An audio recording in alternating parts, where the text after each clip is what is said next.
Il y a le gars, l'un des agents est sorti, il est venu m'appeler. Il dit viens te mettre devant. C'est-à-dire j'ai dépassé tous ces 50 personnes qui étaient devant moi. Je me suis mis devant, il a fait mon papier et puis il m'a dit passe. Pourquoi? Parce qu'il a regardé à mon apparence. J'étais habillé en quoi? En costume. C'est ce que le monde voit. Mais quand tu vas en entretien, tu t'en vas chercher travail. Et puis tu portes short 3K ici. Short 3K, tu portes quoi là? Tu portes un débardeur et puis tu t'en vas. Il dit de toute façon Dieu est avec moi. Si Dieu est avec moi, qui peut contre moi? Tu vois les versets bizarres comme ça, ils prennent et puis ils se collent et puis ils s'en vont. Tu ne te fais pas respecter. Mais comment les gens vont te respecter? Dis à ton voisin, ta mentalité doit changer. Si tu ne te fais pas respecter, ils ne vont pas te respecter parce que le monde voit. Le monde voit. Et puis c'est ce qu'ils voient là, c'est ce qu'ils jugent. Le côté spiritualité, ça c'est dans ta chambre. Ils ne font rien avec ça. Amen. Si j'invite un homme de Dieu ici, et puis il porte un short 3K, il porte un t-shirt, est-ce que toi tu vas vouloir l'écouter? Quand tu vas le voir, ton apparence, tu vas dire mais c'est qui lui là-même? Et ce n'est pas les petits bandits qui se promènent à quelque part là-bas qui est venu. Pour venir coquer nos casses encore quoi. C'est ce qu'il a dit. Parce que c'est ce que tu vois, c'est ce que tu juges, c'est ce que tu dis. Vous comprenez? Quand vous partez dans les entretiens de business, vous partez pour faire des affaires, vous devez vous habiller bien. Vous devez vous mettre en costume. Parce que tu es un homme d'affaires. Tu prends ta voiture, tu t'en... Même si tu n'as pas de voiture, il faut louer voiture, il faut partir. Quand il te voit, il dit ça doit être son affaire, là doit être bon et intéressant. Il va vouloir s'investir dedans. Mais le monde, c'est ça. Mais toi, tu veux traiter une affaire, tu n'as même pas les millions même pour te lancer dans l'affaire. Et puis, tu t'en vas en short 3K, d'abord même tu prends le bus. Quand tu descends, tu transpires comme ça devant le gars. Quand le gars va te voir, il va dire non, lui là, certainement, c'est un arnaqueur. Il est venu pour m'arnaquer. Il va annuler le business, il va annuler le projet. Est-ce que vous comprenez? Mais c'est de ça que la Bible parle. Mais si vous ne comprenez pas la révélation de la parole, comment vous pouvez être délivré et puis réussir dans la vie? Parce que la délivrance, ce n'est pas seulement tomber. Tomber, tu tombes tous les jours, tu tombes. C'est pas ça la délivrance. La délivrance, c'est dans ta tête d'abord. Ta mentalité doit être transformée et délivrée. Amen.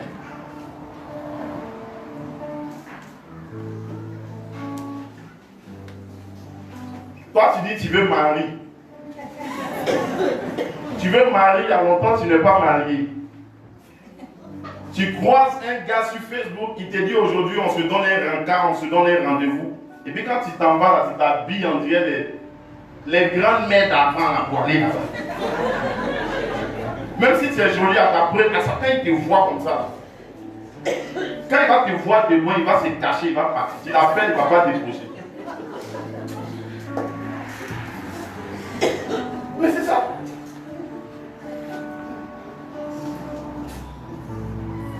Tu dois bien t'habiller.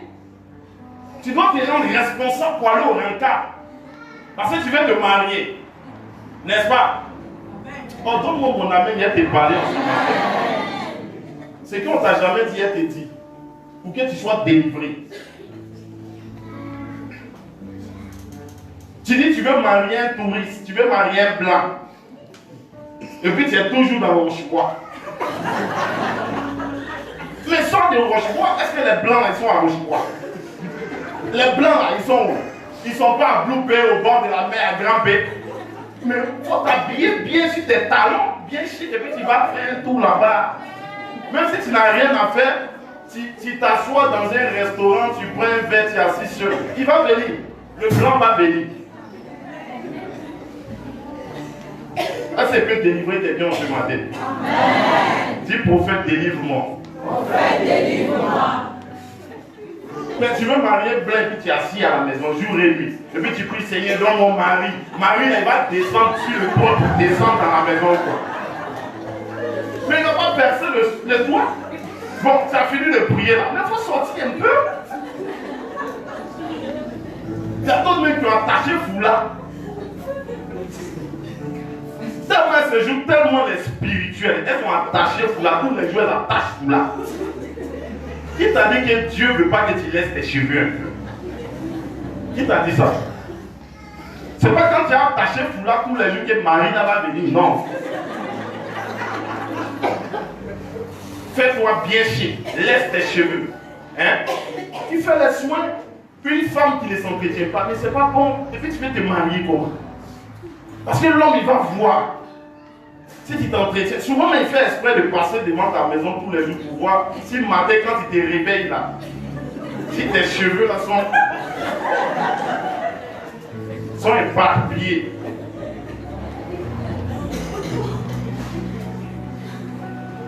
Dis à ton voisin, sois délivré.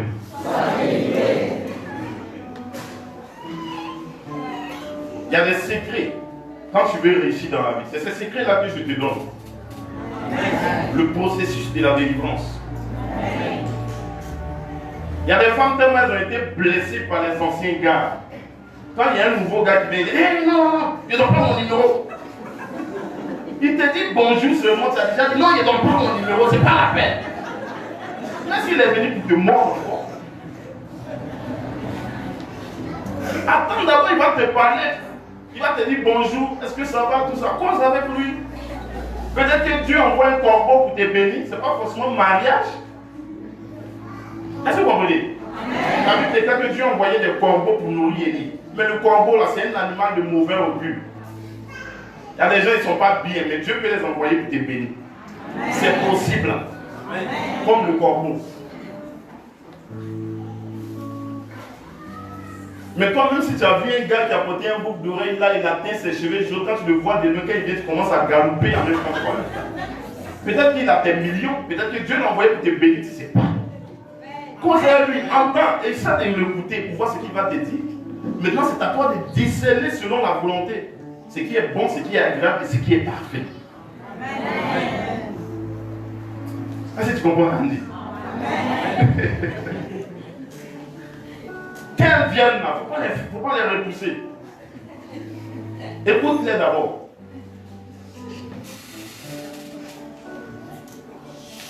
Dis à ton voisin le processus de la délivrance. Donc l'homme, c'est ce qu'il voit, c'est ce qu'il juge. Il faudrait que vous soyez renouvelés afin de pouvoir progresser avec Dieu. Amen. Amen. Nous allons prendre Deutéronome 10, le verset 12. Deutéronome 10, le verset 12.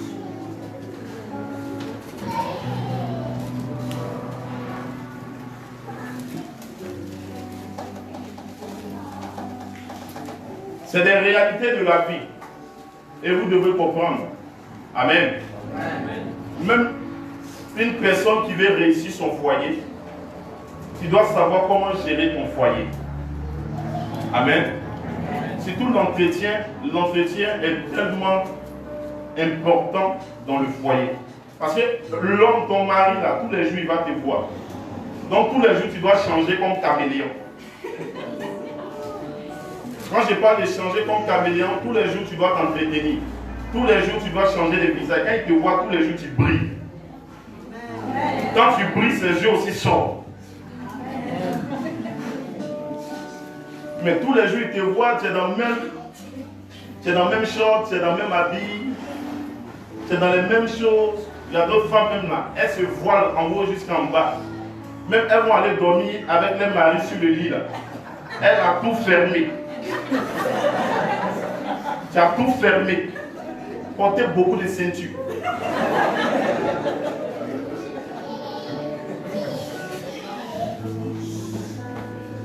C'est ton mari. Dis à ton mari, c'est ton mari. C'est pas un copain.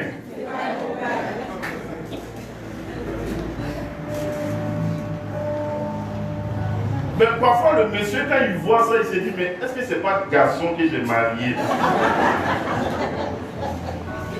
Parce que tu n'as pas ce qu'il faut pour être une femme. Amen. Amen. Il faut être renouvelé d'esprit. Amen. Amen. Amen. Il faut toujours s'entretenir. Excusez-moi de vous dire, mais il y a des femmes, elles sont mariées, elles ne se rasent pas. Elles ne se rasent pas. Mais toujours le monsieur, quand il vient, il voit les poils sont jaunes en bas, il voit. Il y a les poussières, c'est-à-dire, c'est bizarre. Quand il regarde ça, après ça peut dire, non, mon mari allait prendre femme dehors. Pour faire comme prier pour moi. Pourquoi je dis ça? Vous me fatiguez. Il faudrait que vous disiez ça aujourd'hui. Parce que tous les jours, c'est les mêmes problèmes. Il faudrait que je vous explique. Vous devez connaître.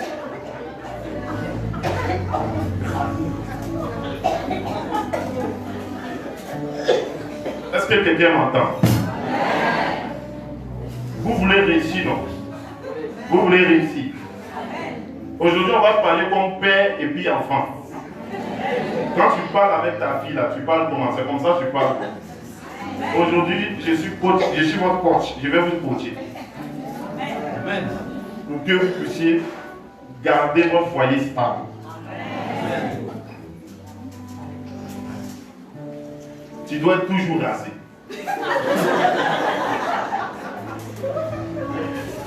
Mais c'est des choses qui sont normales, qui sont comme nous. Ayus, c'est normal.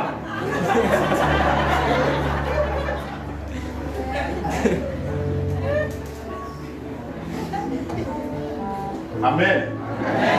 C'est pas seulement les femmes, même les hommes. Vous devrez être propre. Quand vous me voyez là, vous ne voyez pas. Non, quand tu me vois là, tu ne vois pas. Je suis propre.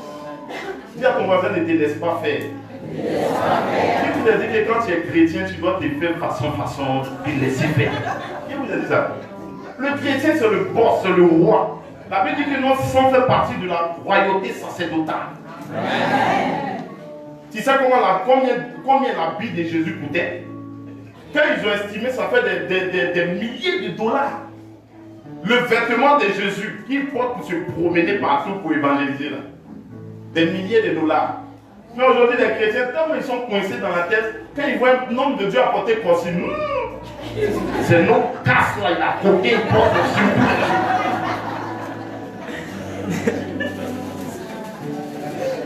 Je vais vous dire, la majorité de tous mes costumes, l'argent que je reçois, ce n'est pas à Maurice. J'ai des fils spirituels partout. En France, en Angleterre, partout. C'est ceux qui me bénissent. Et puis je me mets en costume. Amen. Amen. Même quand je sors, je m'habille bien, mais je sors. Mais il y a des gens, quand ils viennent à l'église, ils sont mal habillés. Ils vont dans soirée d'anniversaire, ils sont mal habillés. Ils vont encore, mariage, mal habillés. Partout ils vont, ils sont mal habillés. Et puis eux aussi ils disent, ils cherchent femme, je suis marié. La femme aussi, quand elle te voit à sa première impression, elle dit, mais lui là, il n'est pas propre. Il n'est pas propre, il est sale. Vous comprenez? Parce que vous n'aimez pas ce qui est usé. L'homme en réalité n'aime pas ce qui est usé. L'homme en réalité n'aime pas ce qui est malsain. L'homme en réalité aime ce qui est bon. Vous-même vous allez me dire que vous n'aimez pas ce qui n'est pas bon. C'est ce qui est bon que vous aimez. Quand vous partez acheter les habits, vous regardez d'abord l'habit. Si ça vous va et puis vous portez, vous payez, pardon. Et puis vous portez après. C'est comme ça.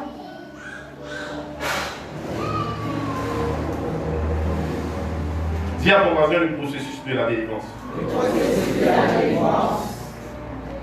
Aujourd'hui, les couples sont en pleurs. Les couples sont en larmes. Parce qu'il y a tous ces points-là. Tous ces points. Monsieur ne se brosse pas. Madame ne se brosse pas. Tu fais une semaine. Il n'y a pas de dentifrice qui passe. Quand tu veux faire bisou, tu tires son cou comme ça. Tu veux faire bisou, il tire son cou comme ça. Mais il ne sait pas comment il va faire pour te dire. C'est dit, s'il te dit ou bien te dit, ça va te choquer. Maintenant, quand il sort dehors, il voit une petite fille de 16 ans, 15 ans, qui passe, et ses talons, tac, tac, tac. Une fraîchine, quand il voit, il dit, bon, ça va. C'est ce qui me convient. Maintenant, quand il va dehors, ça vous dit, allô prophète, il y a un démon qui a attaqué mon foyer. Il faut régler ça pour moi.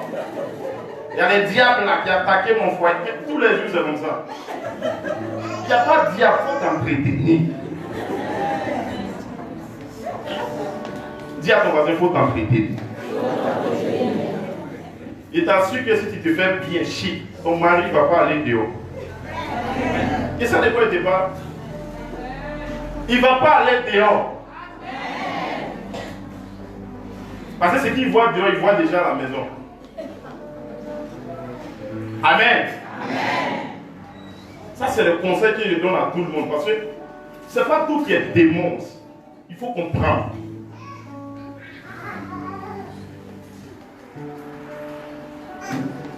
Amen. Amen. Dis à ton voisin le processus de la délivrance. Quand vous habillez, habillez-vous à votre taille bien. Amen. Ne portez pas les chemises qui sont gros comme les trucs d'avant, les pantalons gros. Les gros habits. Hein? On appelle ça comment? Rap. Tout est gros sur toi. Mais quand vous êtes dans le foyer, il faudrait qu'il y ait l'attirance. Parce que tous les jours vous voyez, il y a de l'attirance qui est là aussi. C'est ça qu'il dit. Ne vous conformez pas au siècle présent, mais soyez renouvelés. Que votre intelligence soit renouvelée. C'est-à-dire que tu ne fais pas comme ce monde, mais toi tu fais à ta manière, afin de conserver ton foyer, afin de garder ton mari, ta femme.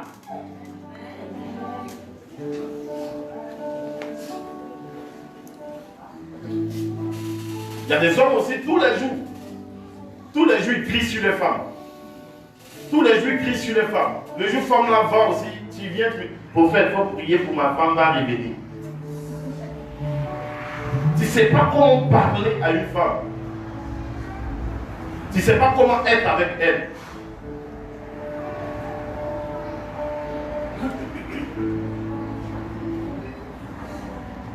Dis à ton voisin, ça doit changer. Ça doit changer. Lis-moi ce texte-là. Deutéronome 10, verset 12. On va rentrer dans une autre volée. Amen. Maintenant Israël. Maintenant Israël. Que demande de toi l'Éternel? Que demande de toi l'Éternel? Ton Dieu. Ton Dieu. Si ce n'est que tu crains l'Éternel. Si ce n'est que tu crains l'Éternel. Ton Dieu. Ton Dieu. Afin de marcher dans toutes ses voies. Afin de marcher dans toutes ses voies. D'aimer et de servir l'Éternel. D'aimer et de servir l'Éternel. Ton Dieu. Ton Dieu. De tout ton cœur. De tout ton cœur. Et de toute ton âme. De toute ton âme. Amen. Amen. Le principe de la délivrance n'est pas seulement que de recevoir. Dis à ton voisin, c'est pas seulement que de recevoir. Mais il y a le principe d'aimer son Dieu et de le servir. Amen.